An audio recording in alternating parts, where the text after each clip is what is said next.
چرخ بھی سکتے میں کسی شیخ کی رحلت چند پورے کا میں خانہ اس سے ہی نمایاں تھا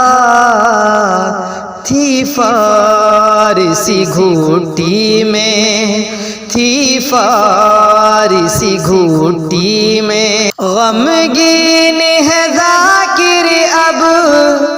صابر پہ ستم ٹوٹا اور عارف و عبداللہ دونوں ہی پہ غم ٹوٹا جابر و سمی پر بھی جابر و سمی پر بھی برپا ہوئی شامت ہے چرخ بھی سکتے میں کس شیخ کی رحلت ہے چرخ بھی سکتے میں دیکھو علی جاں کو روتے ہوئے جاتے ہیں افتخار پہ غم ٹوٹا عبد رحمہ رلاتے ہیں اب خانداں غمگی ہے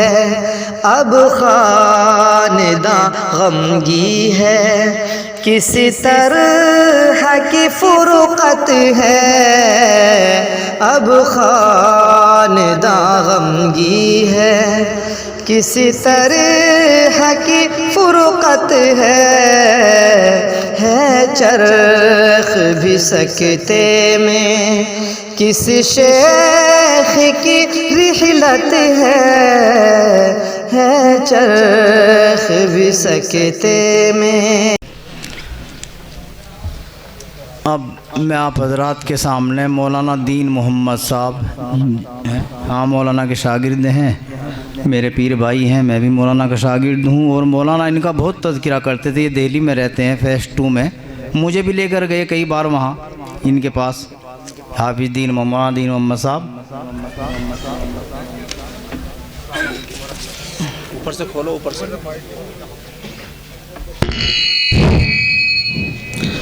السلام علیکم ورحمۃ اللہ وبرکاتہ۔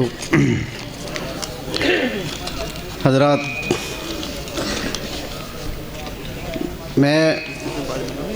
میرا تعلق کھوائی سے ہے، ہررہ کھوائی گاؤں ہے، اور حضرت مولانا محمد احمد صاحب نور اللہ مرقدہ میرے خاص استادوں میں تھے۔ خاص کیا بس سمجھیے، جب سے عربی و فارسی کا حضرت نے آغاز کیا ہے تو اولین شاگردوں میں اگر کہا جائے تو ہم 4-5 ساتھی تھے، ہمارا شمار ہوتا ہے۔ اس سے پہلے حضرت نے شاید حفظ ہی پڑھایا ہے۔ کتابوں کا جو سلسلہ شروع ہوا پڑھانے کا حضرت کا، جو ایک دل میں ایک آگ تھی پڑھانے کی، کتابوں کی تڑپ تھی، لگن تھی، وہ کھوائی سے شروع ہوئی، اور کھوائی میں اولین شاگردوں میں ہم ہی ان کے شاگرد ہیں۔ تقریباً 1978 یا 79 کی بات ہے یہ۔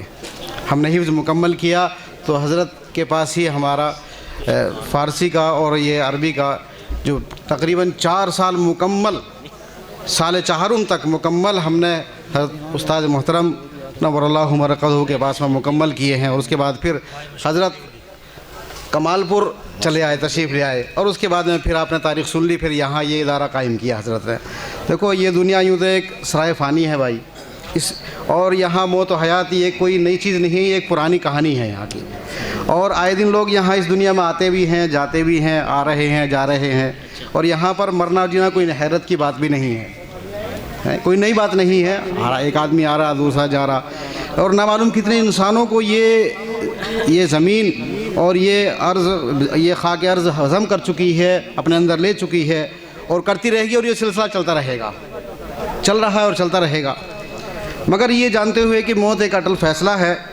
اور کسی عزیز یا بزرگ کی وفات سے جو صدمہ اور رنج ہوتا ہے، وہ دل و دماغ پر جس کا اثر پڑتا ہے، وہ ایک طبیعی اور فطری بات ہے،